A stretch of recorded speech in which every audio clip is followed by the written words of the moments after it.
Hello friends, सूर्य kitchen में आपनु स्वागत है। आज આપણે બનાવશું ભેળ। એના માટે લીધા છે આ વઘારેલા મમરા, મીઠું ને હળદર નાખીને વઘાર્યા છે। દાડમના દાણા લીધા છે, સિંગ દાણા લીધા છે, એનો ભૂકો હમણાં કરશું।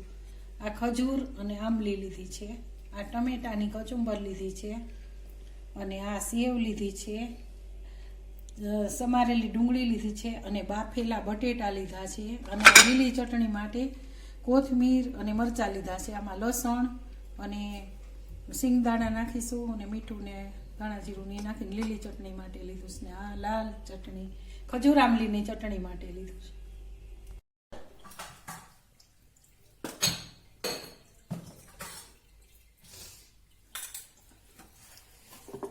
તો આ ખજૂર આંબલી બાફી અને એની અંદર મેં ચટણી અને ગોળ અને ધાણા જીરું નાખ્યું છે બાફીને, અને ઓલામાં ચાયણીમાં કાઢી નાખી છે, ચાળી નાખી છે। એ ચટણી ખજૂર આંબલીની તૈયાર છે। આ લીલી ચટણી બનાવી છે। તો હવે ચાલુ કરશું આપણે।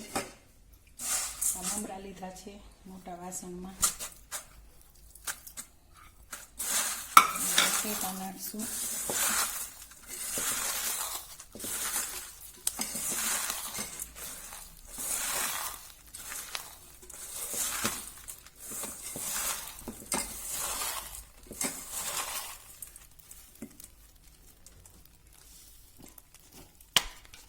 એમાં મીઠું નાખશું। મમરામાં તો નાખ્યું હતું, બટેટામાં એનું નાખીશું।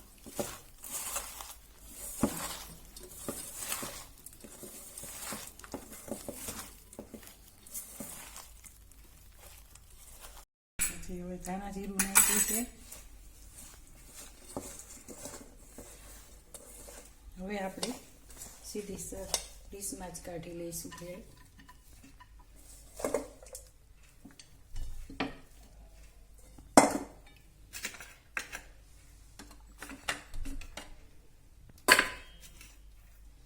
એમાં આપણે ટમેટા નાખશું,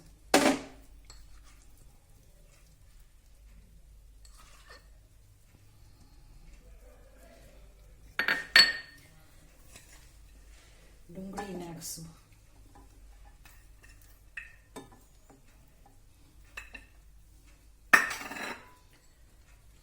દાડમના દાણા નાખશું,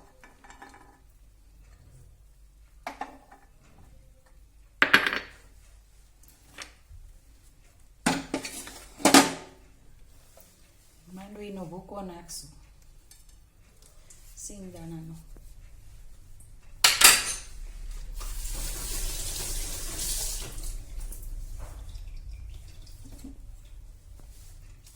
પછી સેવ નાખશું,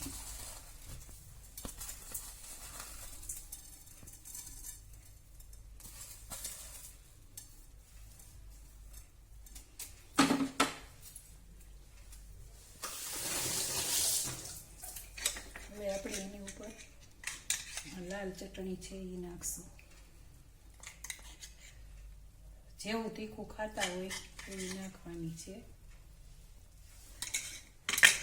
હવે આપણે માથે આંબલીની ચટણી, લીલી ચટણી પહેલા નાખશું। તૈયાર થઈ રહેવા આવી છે આપણી ભેળ, લીલી ને લાલ ચટણી।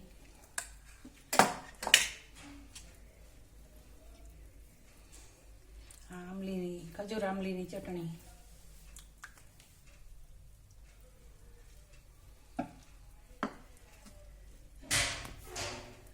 તૈયાર થઈ ગઈ છે આપણી ભેળ। છે આપણી સ્વાદિષ્ટ અને ટેસ્ટી ભેળ। અને આવા જ વિડીયો જોવા માટે બેલ આઇકન દબાવજો, શેર કરજો, સબસ્ક્રાઇબ કરજો આવા નવા વિડીયો।